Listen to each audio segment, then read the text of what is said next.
Hello, my name is NJ Franco, and these are my thoughts on Bookshops and Bonedust by Travis Baldree. Now, first off, this book does contain a fair amount of foul language, so if you're offended by foul language, just please keep that in mind. So this book is actually a prequel to Legends and Lattes, which is a book I've already reviewed on this channel. And if you're at all interested in hearing my thoughts on that, I'll post a link in the description box below for you to check out. But so yeah, this book follows Viv from Legends and Lattes as a new member of Rackham's Ravens, which is a adventuring party. And she suffers a leg injury and is forced to heal up in some nowhere town called Murk. And it's actually here that she discovers her love for reading that she displays in Legends and Lattes.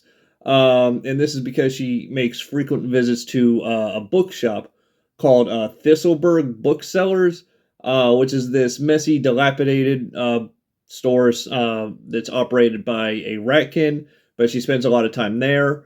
And because there's nothing else better for her to do while she's healing up, she just starts reading books, and that's how she becomes interested in books. Now, that actually explains the bookshop part of the book title, but it doesn't really explain the Bonedust aspect. And unfortunately, I can't really elaborate on the Bonedust aspect. There, it is explained in the book, but telling you why it's bookshops and Bonedust would be a bit of a spoiler, so I'm not going to say anything on that, but at least you understand why it's called Bookshops and Bonedust. But yeah, like I said, this story is a prequel to Legends and Latte, so this is basically like almost like Viv's origin story, because in this story you find out how she gets her great sword Black Blood, because when the story starts out, she actually has a saber. She doesn't even have Black Blood yet, but she gets Black Blood later on in the story, so you find out how that happens. And you also get to find out how Galena, one of her adventuring mates, joins her and Rackham's Ravens, and basically find out how she gets introduced and whatnot. Now, probably the most interesting thing for me about this book is it actually contains books within the book. Okay, it's books within a book. And what I mean by that is, like I said, Viv, she discovers her love for reading, checks out some books from this bookstore, and she starts reading them.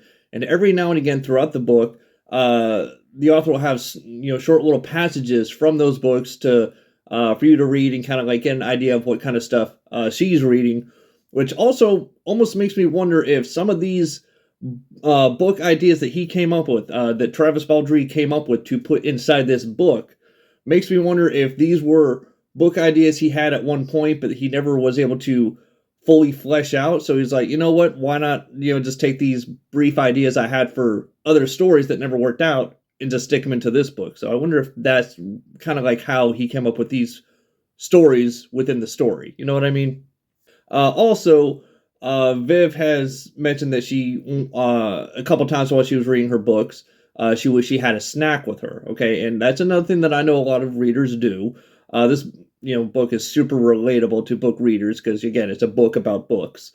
She talks about how she wished she could snack while she read her books. Now, I used to eat food while I read my books, but that is something I no longer do because I actually have a copy of the Kane Chronicles that has a page with a hot chocolate stain on it. So once I had that hot chocolate accident, I no longer eat food while I'm reading books, or at least not physical books. And the last book relatable thing that they had within this book is, Viv is trying to help Fern. I didn't mention her. She's the one that owns the bookshop, and she's actually the one that curses the most. So again, if you're offended by foul language, most of the cursing comes from her. But anyway, in order to get this bookstore to start selling more books, they have a blind date with a book. They wrap these books up in brown paper and put mystery, thriller, whatever. They give like 3 or 4 word descriptions. They use the word moist a couple times. Sure, we all know what that means. But anyway, so they have a blind date with a book, which is something I've never gotten to participate in. I kind of want to.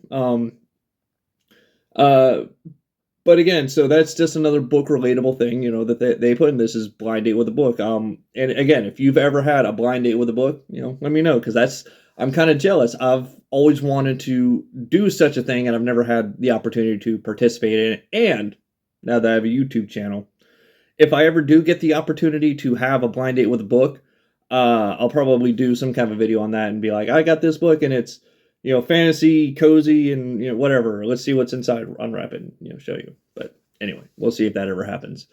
But yeah, that's basically it. I did ultimately enjoy this book, but of the trilogy, because this is a trilogy, and I actually just recently finished the last book in the trilogy. I'll be doing my own review on that soon enough.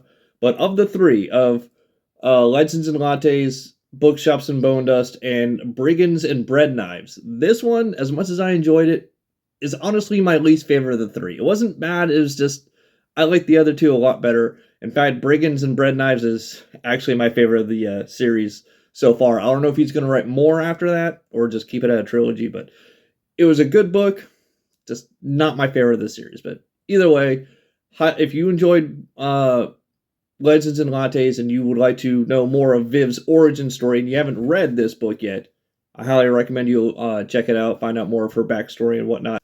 But anyway, that's it for me. So until next time, remember, nothing in life is free except for liking, commenting, and subscribing. See ya.